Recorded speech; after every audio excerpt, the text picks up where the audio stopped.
और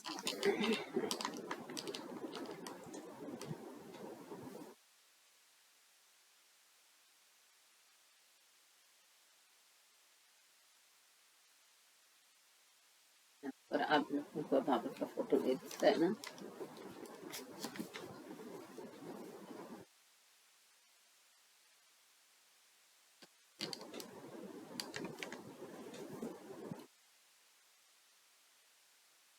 Sorry for this adjustment and delay.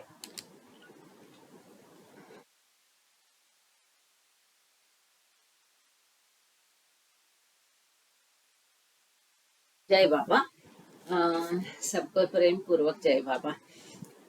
Mehar Baba Stephen lectures में 28 नवंबर 1926 का जो लेक्चर की बहुत बड़ा लेक्चर है, उसी को हम आगे कंटिन्यू करेंगे। हम गत कुछ 2-3 सेशन से वही हमारा चल रहा है। साथ ही इसमें पीछे का भी थोड़ा रेफरेंस आएगा। एक लेक्चर हमने 16 अक्टूबर 1926 को देखा था, जिसमें कि लियोनार्डो दा विंसी ने जो दिया है, उनका जो प्रसिद्ध आकृति है ह्यूमन बॉडी का, उसके बारे में विट्रुवियन मैन का भी हमने देखा था। आज भी उसी विषय पर बाबा ने यहाँ पर वो भी लेक्चर है, और आगे दूसरा भी इसमें योगी मजहूब ह्यूमन बीइंग्स ये भी विषय है। और पिछले बार में हमने देखा था कि द वॉइस विद इन, या अंतरात्मा की आवाज, और उसमें जो आध्यात्म दृष्टा प्रगत व्यक्ति है उनके प्रकार में वली मजहूब सलीक, इसके बारे में हमने पिछले बार देखा था। अब इसमें देखते हैं the spiritual significance of the parts of the human body. मनुष्य के शरीर के जो विविध अंग है, उनका आध्यात्म दृष्टि से कैसा महत्व है, क्या महत्व है, कौन सा ह्यूमन बॉडी पार्ट क्या दर्शाता है, इसके बारे में आज के लेक्चर में देखेंगे। The very topmost portion of the human body at the center point on the crown of the head into bracket taklu represents the ब्रह्मानंद। मनुष्य के शरीर में सबसे ऊंचा हिस्सा जो है सर है। सर में भी सबसे ऊंचा मतलब ये जो माथा है, इसको जहाँ उसके क्राउन या टकलू लिखा है, तो हम सब इसको जानते हैं, माथा बोलते हैं। ये ब्रह्मांड की स्थिति को या ब्रह्मांड को का प्रतिनिधित्व करता है। The central part of the forehead exactly between the two eyes, दोनों आंखों के बीच में, एग्जैक्टली बीच में, जहाँ पर हम बोलते हैं कि उदी वगैरह लगाते हैं, या जहाँ पर हम कहते हैं कि ये तीसरी आंख होती है, ये जो पॉइंट है, यहाँ पर उसको गुजराती में इंटू ब्रैकेट बाबा ने दिया है कि बे आंखनी वच्छानो भाग, दो आंखों के बीच का भाग, ऑल्सो कॉल्ड द थर्ड आई, इसी को भी तीसरी आंख करके बुलाया जाता है, बोला जाता है। Marks the junction for the सलिक्स, तो इसको जंक्शन कहा गया है। सलीक लोग जो है, अब सलीक क्या है ये हमने इसके पहले का जो पैराग्राफ है उसमें हमने देखा था। इन शॉर्ट उसको बताना है तो गॉड रियलाइज सोल्स या सदगुरु, केवल गॉड रियलाइज सोल्स नहीं है, क्योंकि गॉड रियलाइज ईश्वर साक्षात्कार प्राप्त करने के बाद अगर शरीर छोड़ दिया है या विश्व का भान नहीं है, तो उनको हम ये नहीं कह सकते, वो तो मजहूब हो जाएंगे जिनको भान नहीं है। लेकिन यहाँ पर बाबा मजहूब की बात नहीं कर रहे, लेकिन सलीक की बात कर रहे हैं। तो यहाँ पर जो है, तो इसमें ये सलीक लोगों का प्रतिनिधित्व करता है, जो सलीक लोग की ब्रह्मांड या परात्पर अवस्था और इस विश्व, इस दोनों के बीच में उनका वास रहता है। Also called the third eye, marks the junction for the salics when they pass up and down between the परमात्मा state and the universe, या परमात्मा अवस्था और ये भौतिक जगत के दोनों के बीच में उनका वास रहता है। वो अखंड आनंद अवस्था में भी रहते हैं, परमात्मा अवस्था में भी रहते हैं। और ये शरीर उन्होंने धारण करके उसको टिकाया है, उसका भान वापस लाया है, इसलिए और इस विश्व के प्रति वो अपना कर्तव्य निभाते हैं, उसके लिए कार्य करते हैं। तो उनका जो आना जाना है, इसको ये तीसरी आंख की जगह उसका प्रतिनिधित्व करता है। द स्मॉल सर्कल और belly button in the centre of the abdomen are navel, नाभि, बिंब, दंती, इसको इनटू ब्रैकेट दिया है, सिग्निफाइज द वर्ड, कि ये पेट में नीचे नाभि की जो जगह है, इसे ये विश्व या भौतिक जगत को वो दर्शाता है।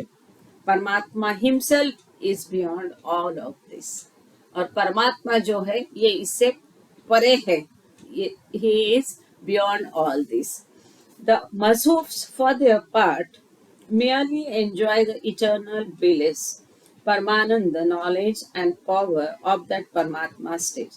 हमने कई बार ये देखा है कि मजहूब्स जो है, जो कि ईश्वरी साक्षात्कार प्राप्त पुरुष होते हैं, और फिर भी लेकिन वो अपनी परमानंद अवस्था में मशगूल रहते हैं।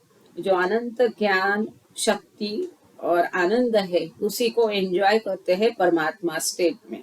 They cannot use them for the benefit of the three worlds। जो तीनों जगत है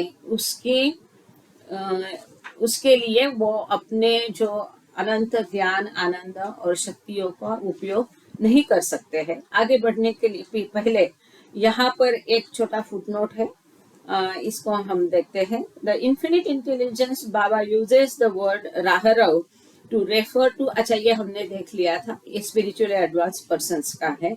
अब दूसरा जो फुटनोट है, ये भी इसके बारे में हम पहले ही बता चुके आपको। तो Baba discuss this topic of subtle physiology, that is microcosmic and macrocosmic correspondences between parts of the human body and the spiritual world in the lecture of 16 अक्टूबर 1926। 16 अक्टूबर 1926 के ये लेक्चर में ये मैक्रो और माइक्रो का जो है, वो जो लियोनार्डो दा विंसी द्वारा दिया गया था विट्रियन मैन का आकृति, उसके द्वारा इसको देखा गया था। और इसी के बारे में यहाँ फुटनोट में उसको मेंशन किया है। And he return to it again, means बाबा return to this topic again in the talks he gave to Meher Ashram boys on the 6th and 7th January 1928। तो 16 अक्टूबर 1926 को भी बाबा ने इसको मेंशन किया था, इसके ऊपर डिस्कोर्स किया था, भाष्य किया था। 28 नवंबर 1926 के इस लेक्चर में भी बाबा इसको बोल रहे हैं। और वापस जो मेहर आश्रम बॉयज के बच्चे थे, उनको जब बाबा ने लेक्चर दिया, उनको सुनाया, टॉक दिया, तो उस समय 6 और 7 जनवरी 1928 को भी इसके बारे में बाबा ने बताया था। और इसके पूरे डिस्कशन के बारे में आगे एक अपेंडिक्स दिया है, उसको देखो, ऐसा बोले। यहाँ पर मैं केतकी को विनती करूंगी कि वो एक छोटा फिगर नंबर 26 दिया है, उसको वो शेयर करे। जय बाबा। केतकी कोई बात नहीं, अच्छा कोई चिंता नहीं, इतना कोई महत्वपूर्ण नहीं है। जब वो फिगर के बारे में मैं बताऊंगी तब तक आप ट्राई कर सकते हैं, और नहीं भी आया तो भी कोई बात नहीं, इतना पैराग्राफ पढ़ करके फिर अगर नहीं होता है स्क्रीन, हाँ आराम से आप कोशिश करो, टाइम है। और अगर नहीं भी होता है और होता भी है तो थोड़ा कुछ बताना, माइक ओपन करके आप खाली मुझे बता दीजिए कि किया है नहीं किया है, तो इस हिसाब से यहाँ से किताब में से दिखा के बोलेंगे। आगे हम इसका चर्चा जो चल रही थी उसके ऊपर चलते हैं कि मनुष्य के शरीर के जो अंग है विविध, उनका आध्यात्मिक महत्व कैसा है। तो जो इसे ब्रह्मांड कहा है, यहाँ सलेख का स्थान है, और जो नाभि है उसको ये संसार या भौतिक जगत को वो दर्शाता है। अब इन्हीं 3 चीजों को हम पहले भी देख चुके हैं। वो लियोनार्डो दा विंसी का विक्ट्री ऑन मैन में हमने ये पूरा 16 अक्टूबर में किया था। आज ये लेक्चर में थोड़ा अलग दृष्टि से बाबा इसको छोटा सा एक इम्पोर्टेंट पॉइंट है जो ये आकृति 26 में दिया है कि अलग अलग रंगों द्वारा इसको कैसा दर्शाया है वो बताया है। तो इसके पहले हम ये पैराग्राफ पहले खत्म करके फिर हम फिगर की तरफ चलते हैं उसको एक्सप्लेन करने। मजहब के बारे में बाबा कहते हैं कि मजहब जो है they can not use them, वो जो अपने अनंत शक्ति ज्ञान और आनंद जो है इस संसार के लिए, और इस संसार के दे तीनों जगत है। कौन से तीनों जगत है? भौतिक मतलब ये स्थूल जगत, सूक्ष्म जगत और मनोजगत। इन तीनों जगतों से ये पूरा विश्व बना है। तो इस तीनों जगतों के लिए या विश्व के लिए अपनी शक्ति और ज्ञान का उपयोग मजहब नहीं कर सकते हैं। The benefit of the three words mental, subtle and gross that comprise the universe. Nor can they use this bliss, knowledge and power for others within the universe. ये या तीनों जगत के लिए या विश्व के अंदर जो लोग हैं उनके लिए भी अपनी अनंत ज्ञान शक्ति और आनंद का उपयोग मजहब नहीं कर सकते। Rendering them service in the discharge of duty, या अपना कोई कर्तव्य निभाते हुए उनको इस विश्व को कोई सेवा प्रदान मजहब नहीं कर सकते। Bye contrast a Sadguru not only enjoys the divine bliss, knowledge and power, but he actively uses them for others. इसके विपरीत सदगुरु जो है वो केवल अनंत शक्ति, अनंत ज्ञान और अनंत आनंद उसका खुद ही केवल उसका एंजॉय नहीं करते हैं, बल्कि पूरे और लोगों को भी और लोगों के लिए भी उसका वो उपयोग करते हैं। That is, he descends back down from his beyond state to creation consciousness so that he can fulfill his duty by rendering service to the world. और ये जो सद्गुरु लोग हैं वो ईश्वर साक्षात्कार प्राप्त करने के उपरांत अपने अनंत आनंद अवस्था में से ये जो सृजन चेतना है, सृजन चेतना में वापस अपने आप को लाते हैं, ताकि इस विश्व के प्रति जो उनका कर्तव्य है वो कर्तव्य निभाने के लिए और लोगों को सेवा प्रदान करने, इस विश्व के लोगों को सेवा प्रदान करने के लिए वो अपनी अनंत शक्ति, अनंत आनंद और अनंत ज्ञान का उपयोग कर सके, या त्रिगुण जो है उनका उपयोग कर सके। A Sadguru is all knowing.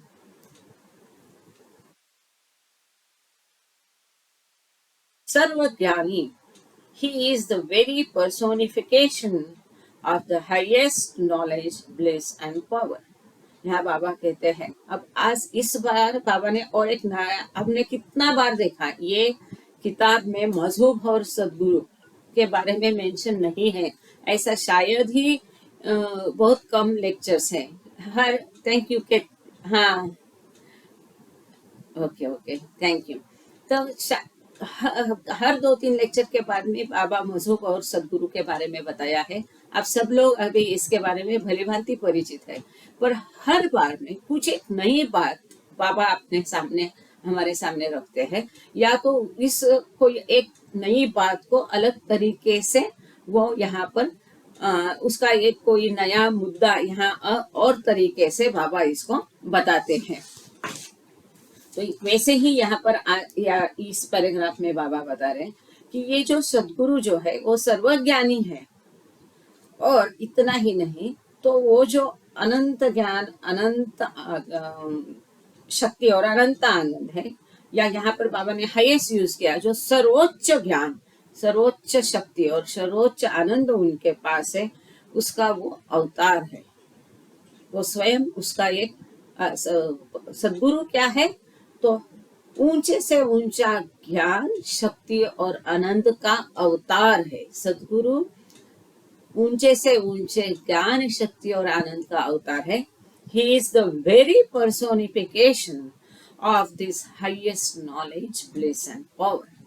अब ये नए से बाबा ने इसको अवतार शब्द यहाँ पर लाया है, क्योंकि ये स्वयं अवतार सद्गुरु जो है ये स्वयं ऊंचे से ऊंचा ज्ञान, आनंद तथा शक्ति है। या उसका प्रतिरूप है, उसका अवतार है। ये नई बात इस लेक्चर में बाबा ने बताई है जो बहुत महत्वपूर्ण है। For this reason he is free. और ऐसा होने के कारण वह जो सद्गुरु है ये फ्री है, स्वतंत्र है। जय बाबा, सोरटे काकूंना काही बोलायचंय का? जय बाबा.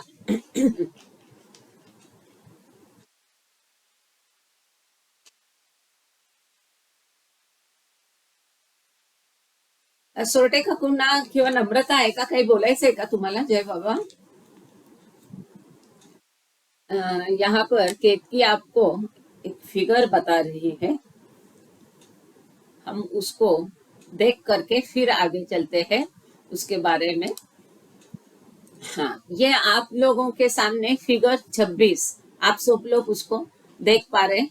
परमात्मा एंड मैं भी देख के ही बोल रही हूँ, जो स्क्रीन में देखकर बोल रही हूँ। परमात्मा एंड द 3 स्फेयर्स, परमात्मा और उसके 3 स्फेयर या कक्ष या जो वृत्त उसको बोल सकते हैं, ये यहाँ पर दिखाए हैं। और जिसमें सबसे ऊपर ईश्वर लिखा है, गॉड। इसके बाद में हरे रंग में मेंटल या मानसिक लिखा है, मतलब ये मनोजगत है। और हमने इसके पहले लेक्चर में बाबा ने बताया कि हर संस्कार या इम्प्रेशन जो है वो किस प्रकार के रंग या किस रंग का लाइट, प्रकाश उस संस्कार से प्रकाशित होता है। जैसे कि कोई विचार आपके मन में केवल विचार है तो हल्का नीला रंग रहता है, और ये विचार आप कृति में लाते हैं तो ये अगर विचार अच्छा है और कृति में लाते हैं तो उसका रंग गहरा नीला होता है। और ये विचार, ये वासनाएं हैं, और इसको अगर आप कृति में लाते हैं जो कि बुरे हैं तो ये गहरा लाल रंग का होता है, जो कि ये संस्कार बहुत पक्के होते हैं और निपटाने में, नष्ट करने में बहुत मुश्किल होते हैं। हल्के नीले रंग के संस्कार जो है, जो केवल विचारों से उत्पन्न होते हैं, इनको नष्ट करना तुलनात्मक दृष्टया आसान होता है। गहरे नीले रंग के संस्कार भी थोड़े बहुत निपटाए जा सकते हैं। और बाबा ने बताया था कि जो उच्च प्रति के विचार है, लॉन्गिंग शब्द वहां पर यूज किया था, उसके ऊपर हम वहां पर काफी बहस भी हो गई थी कि कोई भी लॉन्गिंग नहीं, तो अच्छा जो उच्च प्रति के विचार है और ऐसे अच्छी चीजों के लिए उसकी प्राप्ति की जो एक तड़प है, लालसा है, लॉन्गिंग है, वो जो विचार है वो गहरे रंग का प्रकाश फेंकते हैं। और बाबा ने कहा था, जैसे कि उदाहरण के तौर पर हम देखें कि ईश्वर प्राप्ति है, ईश्वर से मिलना है, ईश्वर से प्रेम की प्राप्ति है, कि ऐसे कुछ विषय है, जैसा देशभक्ति है, ऐसा जो अच्छे विचार, लॉन्गिंग, उसके लिए जो एक लालसा, तड़प होती है और उस चीज को पाने के लिए जो कोशिश की जाती है, वैसे जो विचार होते हैं वो हरे रंग के होते हैं। और बाबा ने वहां पर ये बताया था कि ये सबसे उच्चतम प्रतीक है, क्योंकि परात्पर अवस्था से सच्चित आनंद, बाबा ने शब्द वहां पर यूज किया था, सच्चित आनंद अवस्था से। और एक आकृति भी हमने देखी थी कि ये हरा रंग एक का एक गोला दिखाया था, और सच्चित आनंद अवस्था से यह हरा रंग बहुत पास में है, और इसलिए ये उच्च प्रतीक समझा जाता है। तो यहाँ पर यही, इसी को अलग, ये जो रंगों का मेल बाबा ने संस्कारों से वहां पर हमको दिखाया था, तो इसी को यहाँ पर अलग प्रकार से इस आकृति में यहाँ पर दिखाया है कि ये मनोजगत जो है, क्योंकि आखिरी में जो सप्त भूमिका में से जीवात्मा जब प्रवास करता है आध्यात्मिक पथ पर, तो हर एक भूमिका में कुछ चीजें वो छोड़ता जाता है, कुछ चीजें लेके प्राप्त करते जाता है। अब जो, जैसे कि उदाहरण के तौर पर पहली भूमिका में ये स्थूल, ये मायावी जगत को वो छोड़ता है, और पहली और दूसरी भूमिका में ये सूक्ष्म जगत में प्रवेश करता है। तो जैसे चौथी भूमिका में कई सारी शक्तियां उसको मिलती है।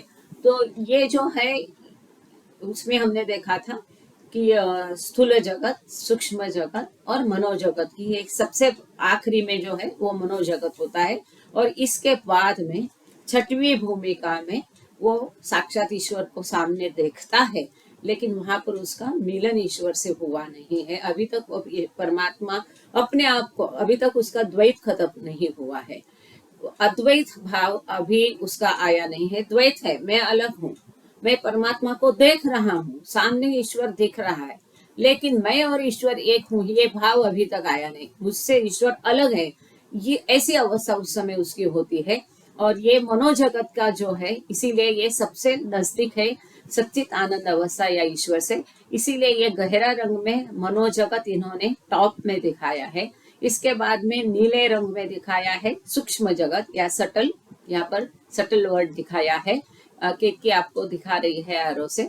और सबसे नीचे जो है इसे ग्रॉस या स्थूल जगत उसको दिखाया है, मतलब जो कि हम लोग सब है जो स्थूल जगत में है। हमें हमारा शरीर ये तीनों शरीरों से बना रहता है। ये मानवीय शरीर में स्थूल शरीर, सूक्ष्म शरीर और मन शरीर या कारण शरीर उसको कहते हैं। इसको कारण शरीर क्यों कहते हैं? क्योंकि यही कारण है हर सारे जन्मों का, परंपरा का, जो भी कुछ घटता है। ऐसा क्यों होता है? क्योंकि सारे जो भी हम करते हैं विचार, शब्द और कृति, इसके संस्कार बनते हैं कि जो इसमें छपे जाते हैं, और इसी के कारण अगला जन्म का ये कारण बनता है, इसीलिए उसको कारण शरीर कहते हैं या कारण जगत भी कहते हैं मनोजगत को। संक्षेप में ये हम सब सोमवार के लेक्चर में कर चुके हैं। तो ये जो लाल रंग है वो स्थूल जगत है, कि जहाँ पर संस्कार बहुत गहरे हैं, इसीलिए उसको लाल रंग में उसने बताया है। अब इस आकृति में फिगर 26 के बारे में यहाँ पर इसमें गॉड के यहाँ पर जंक्शन बताया है। और आगे जब हम आगे बहुत इंटरेस्टिंग इसके जितना जल्दी में खत्म करने की कोशिश हो सकता है उतना करती हूँ, क्योंकि इसके बाद में बहुत एक सुंदर उदाहरण दे करके बाबा ने इसको समझाया है। और हम जो है वो चौखट पे नतमस्तक क्यों होते हैं, जैसे कि हिंदुओं में परंपरा है कि मंदिर में जाते हैं तो जो चौखट रहती है उसमें थ्रीशोल्ड रहता है, जिसको मराठी में उम्बरा कहते हैं, तो हमेशा हम सब देखते हैं कि उसका दर्शन लेकर के आगे जाते हैं। तो ऐसा क्यों, ये सब के बारे में आगे बहुत दिलचस्प सब बाबा ने बताया है। तो यहाँ पर एक जंक्शन करके लिखा है गॉड के नीचे, मतलब ये स्थूल जगत और ये परात्पर जगत का बीच में का जो है ये यहाँ पर जंक्शन है। और ये आकृति के बारे में अब यहाँ पर एडिटर ने क्या दिया है वो हम पढ़ेंगे। ये तो आपको ऐसा ही समझा दिया आकृति को, उम्मीद करती हूँ कि ये समझ में आ गया है और ज्यादा मुश्किल बनाया नहीं है। आगे इसका विश्लेषण दिया है। The simple manuscript source for this figure represents the three spheres as sheets touching the divine junction beyond which is only God और परमात्मा। ये जो मैन्युस्क्रिप्ट या डायरी में हमको सबको पता है कि बाबा ने ये सारे लेक्चर कैसे दिए हैं, तो एक स्लेट पर लिख कर के दिए थे और चांद और आदि जी को बोला था कि इसको डायराइज करें। और ये जो पार्टी पर लिख के बाबा ने लेक्चर दिए थे, एक आदमी वहां पर खड़ा होकर के इसको इंटरप्रेट करता था, बोलता था, क्योंकि बाबा ने तभी मौन जस्ट स्टार्ट किया था, 1925 में मौन लिया था और ये सारे लेक्चर 1926 में दिए हैं। तो 26 में बाबा ने अपने हाथों से ये प्लेट पर लिख करके ये सारे लेक्चर दिए थे, और ये इंटरप्रिटेशन होने के बाद वो प्लेट आगे डायरी वाला जो है उसके पास जाती थी। तो इसमें कोई गड़बड़ी होने का कोई चांस नहीं है। कई लोगों के मन में कई सारी आशंका होती है। तो यहाँ पर ये जो मैन्युस्क्रिप्ट है, सोर्स है, जो डायरी है, उसमें ये जो आकृति है जो अभी आपको केतकी बताने की कोशिश कर रही है, जो रंग वाली आकृति है इसके ठीक नीचे आपको शायद ठीक से नहीं दिखाई दे रहा है, ये इसमें हम अधिक कुछ नहीं कर सकते, लेकिन ये हल्का पीला या क्रीम कलर के रंग पर हाथ से लिखा हुआ है मेंटल, सटल, ग्रॉस, ये सब जो आप आकृति में देख रहे हैं वही उसमें दिया है। ये डायरी का चित्र ऐसे कि ऐसा हम अपना व्हाट्सएप ग्रुप में भी डालते हैं, यहाँ पर भी दिखाने की कोशिश करते हैं ताकि आपको आनंद आए, जैसे आप किताब में से उसको पढ़ रहे हैं और चीज़ों और क्लियर हो जाए।